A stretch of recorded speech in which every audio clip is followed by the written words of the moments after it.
Y decíamos al comienzo del programa qué fáciles eran las cosas cuando parecían difíciles. La frase no es mía, la frase es de Nicolás José Isola, que es filósofo, es doctor en ciencias sociales, es coach ejecutivo y está en este momento en San Pablo, en Brasil, y tengo el gusto de saludarlo. Hola, Nicolás.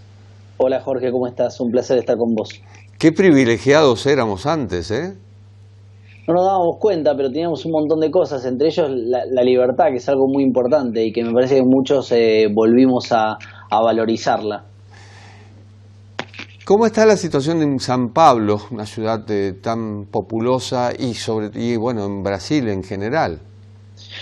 Mirá, estamos cerrando la semana con 1,4 millones de infectados, de contagiados y 60.000 muertos. Aquí en el estado de San Pablo hay 15.000 muertos, o sea, uno de cada cuatro ha muerto aquí en este estado y 300.000 infectados. Lo problemático es que hay varias ciudades, por lo menos 13 ciudades de Brasil, que tienen el 80% de sus camas de terapia intensiva cubiertos.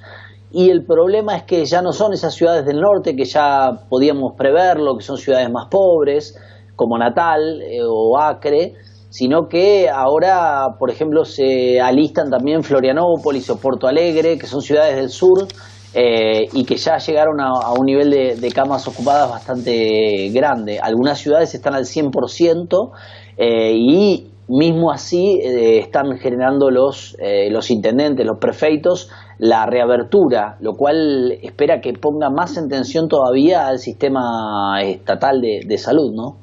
Estamos hablando del Estado, quizá de un nuevo rol del Estado en algunos países, en otros, digamos que una profundización del Estado en la vida pública. Como coach ejecutivo, ¿qué le decís al empresario, aquel que en este momento está padeciendo una crisis y sí o sí debe reinventarse, supongo?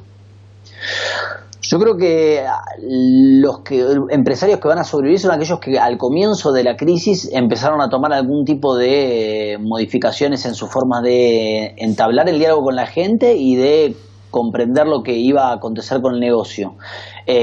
Ahora es crucial entender que la virtualidad ganó una dimensión muy grande. Aquí en San Pablo muchas compañías están empezando a hacer home office y que el home office se quede directamente. Para eso también les va a servir para tener menos costos laborales, pero sobre todo lo que hay que pensar es que esto puede volver a ocurrir y en qué medida estamos preparados para esas crisis. En uno de los artículos que yo escribí con Andrés Hatum en La Nación, lo que decía era que muchas veces se habla en las compañías de crisis, de disrupción, y realmente muchos quedaron muy mal parados porque hablaban de crisis como, bueno, algunos cambios, y esto se lo llevó puestos. De modo que tenemos que aprender a que esto pueda volver a ocurrir y cómo estamos parados para ser lo mayormente flexibles que se pueda, ¿no?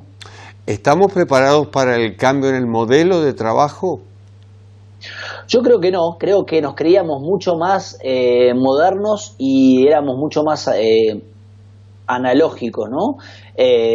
Y eso se vio en cómo algunas compañías demoraron mucho en instalar la virtualidad y tuvieron problemas, como muchos negocios no supieron cómo encarar ese cambio, de modo que ahora creo que empieza un momento también de modernización para aquellos que no pudieron hacerlo hasta ahora, para pensar de aquí a 10 años, donde la inteligencia artificial va a ganar una preponderancia enorme y donde la virtualidad va a ir unido a ello, obviamente, cómo entablar lo que vendrá, que va a ser sin dudas crítico para todos los sectores en general. Estábamos modernizados, pero efectivamente, como bien decís, no éramos modernos. Creo que tampoco lo somos ahora. ¿Cuál es el papel del líder en esta transición? Bueno, es central. Algunas compañías, por ejemplo, me tocó dialogar con CEOs que trabajan, por ejemplo, en temas de ventas, y se dieron cuenta de que nunca le habían preguntado a quienes compraban sus recursos sobre sus familias, sobre cómo estaban, y a raíz de la pandemia, como se acabaron las ventas, se acabó todo tipo de diálogo porque no habían logrado personalizar, lograr customizar con ese tipo de gente. Entonces, el buen líder siempre lo fue, pero ahora quedó mucho más en claro que es aquel que escucha a su gente, que está en contacto directo con lo que les está pasando, que camina por las oficinas y que está pensando en el mañana y no en clave de hoy. Un poco la pandemia marcó cómo el cortoplacismo fue derribado y quien no está pensando de aquí a 5 años en términos tecnológicos, en términos de funcionalidad, en términos de mercado, queda atrás. Hay estadísticas que abruman. Antes de la pandemia, 1 de cada 4 en el mundo tenía un empleo en relación de dependencia, lo que nosotros, creo que para lo que nosotros fuimos formados, es decir, para trabajar en relación de dependencia. Durante la pandemia han aparecido emprendedores, pero no todos tienen esa capacidad de digamos, lanzar un nuevo proyecto y que tenga éxito, por supuesto. ¿Cómo ves el futuro a corto plazo? Bueno, yo creo que vamos hacia un nivel de autonomismo, digamos, de muchas personas que trabajaban en compañías y que ahora van a terminar siendo lo que nosotros llamamos en Argentina autónomos, y me parece que eso pone mucho en jaque la propia individualidad de cómo somos capaces de generar empatía con los demás, de generar motivación con los demás y de lograr vender esos productos que nosotros tenemos, sea cual sea, servicios o productos en sí, en las redes sociales, en internet, y cómo eso redunda también para nosotros en un crecimiento personal.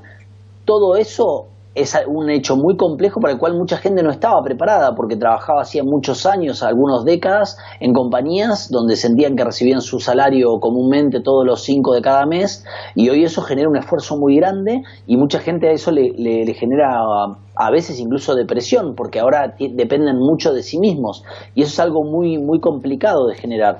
Yo lo que recomiendo en eso, yo estoy lejos de aquellos coaches que se transforman en una especie de porristas de tú puedes.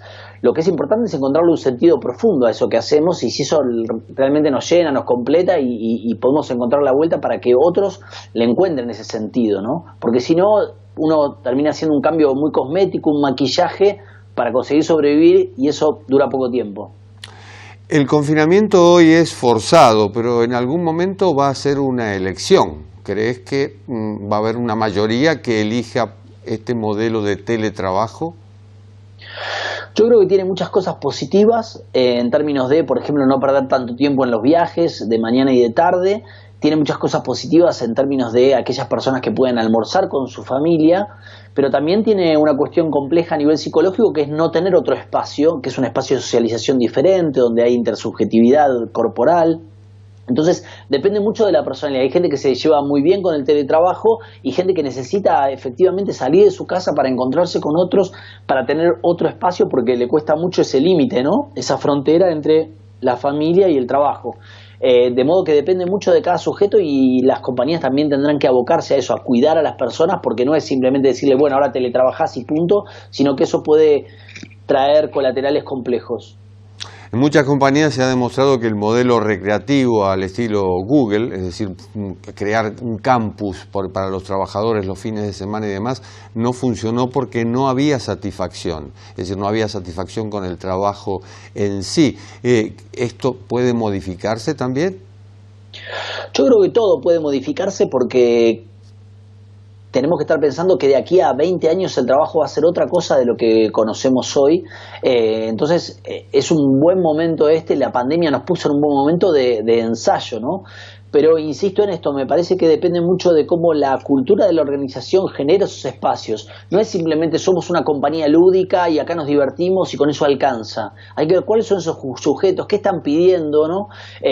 No basta con ponerles media horita de mindfulness, de meditación a la mañana y después seguir explotándolos. Hay que buscar una integralidad del sujeto y darle un sentido a esas personas para que se sientan que están haciendo un trabajo más humanizante y que produce sentido para otros. ¿Y qué me decís de la formación? ¿Los programas de estudio están adaptados a estas circunstancias?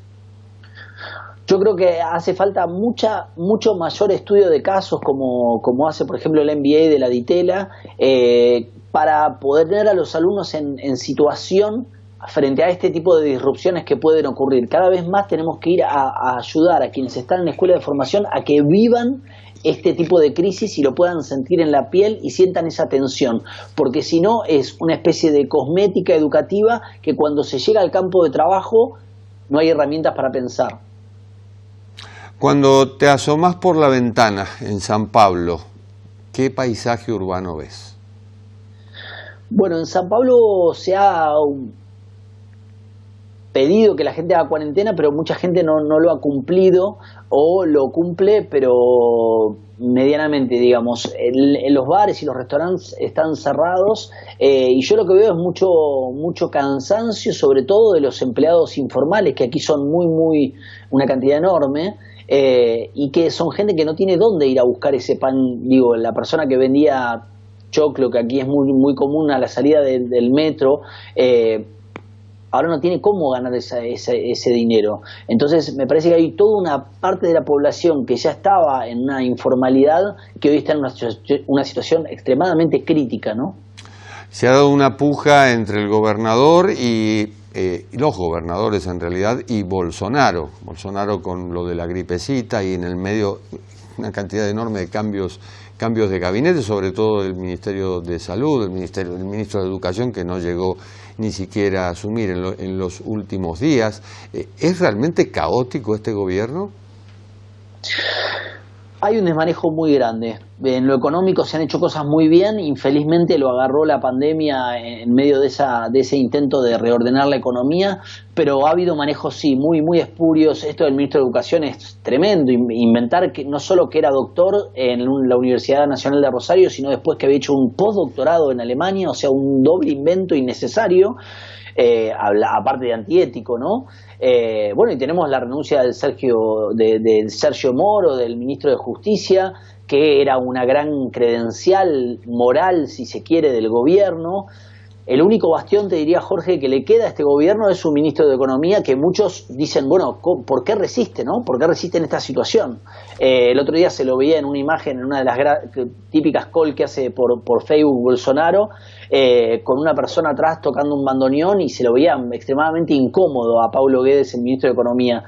Pero es un gobierno en clara minoría, eso es evidente, y los medios se le han puesto claramente en contra.